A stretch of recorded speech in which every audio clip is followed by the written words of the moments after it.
Ladies and gentlemen, good afternoon. It is my hope and prayer that this video is actually going to find you guys in good health. Personally, I'm fine. Kisumu is also fantastic. Maybe you could let me know where you are watching the video from, the county or the country, in case you are outside the republic.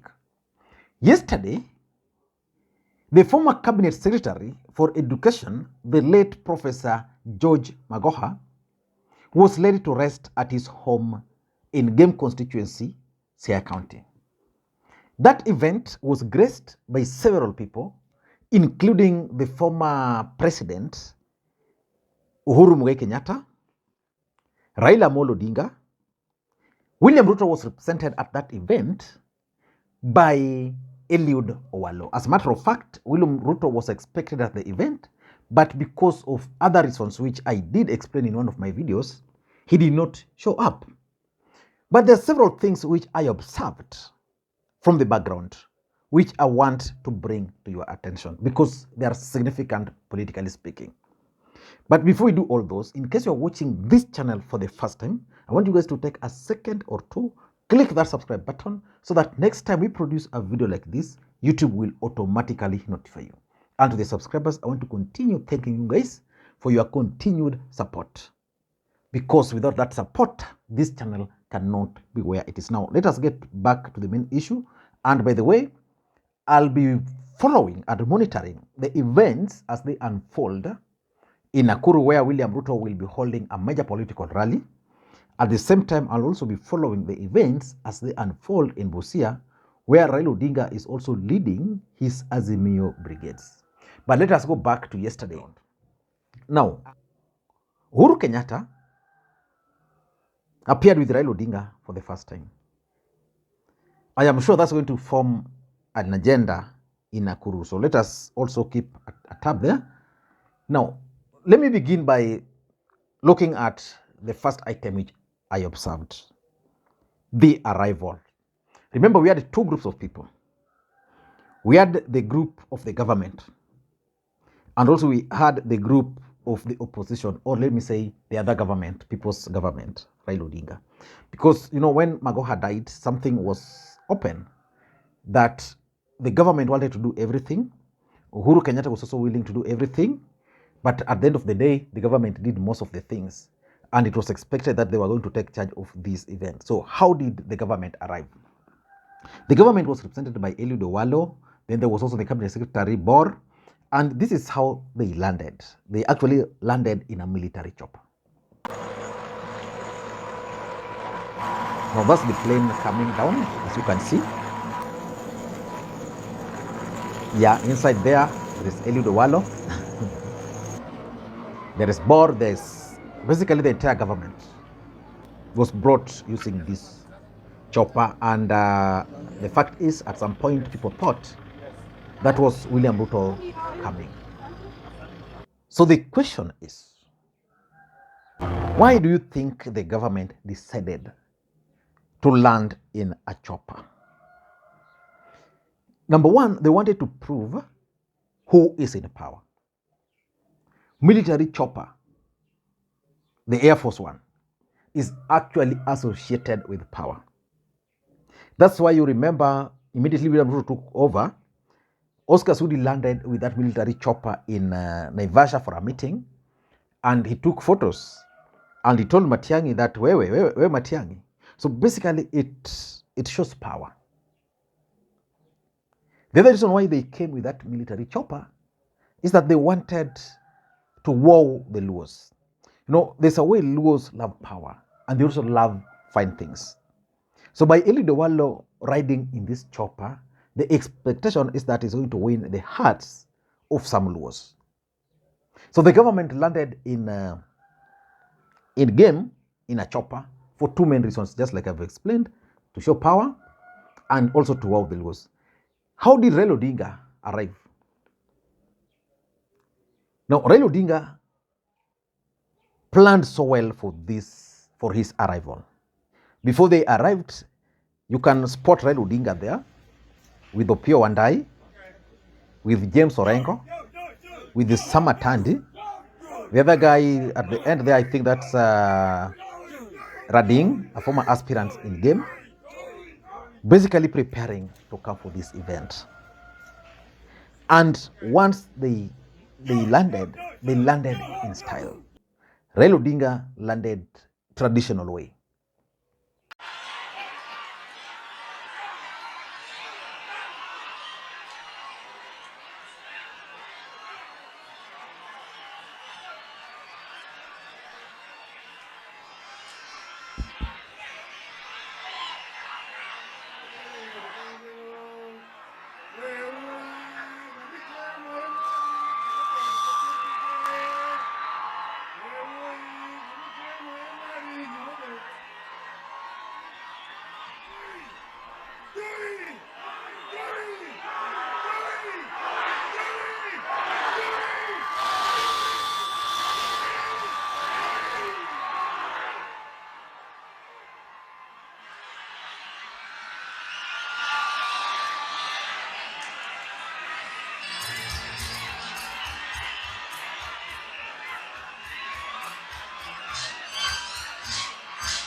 So for me, if you ask me, Raila Odinga landed that way because he wanted also to achieve certain political objectives.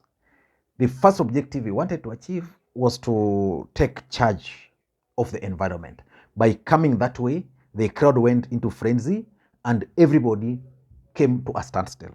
So he successfully managed to take charge. Number two, it's also another way of Luo's mourning someone who is respected. And that's exactly what came there. So I want to ask you, between Eli Dowalo, who landed in a military chopper, and Raila Odinga, who landed this traditional way, who do you think took the limelight? Nani alichukua nganoka upenyi kanyo? Nani, according to you, who won in style, in forms of arrival? Then let us look at the second thing which I also observed. William Ruto failing to attend this event. Why do you think William Ruto failed to attend this event? I'm asking that because Miguna posted something. Let me just see if I can get it. Miguna posted something here, which I found to be funny. Let me see if I can get it very fast. Very fast. Miguna. Now, this is what Miguna posted. Now, this is what Miguna posted. That conman Raila Odinga and his cows spent a whole week mobilizing jobless Luo youths to boo President Ruto at Professor Magoha's funeral in Game Yala. But William Ruto didn't give the conman a chance to shine at a funeral. Shame on you, conman. Now that's Miguna. You know, I wanted to see Miguna in a game. He didn't show up. And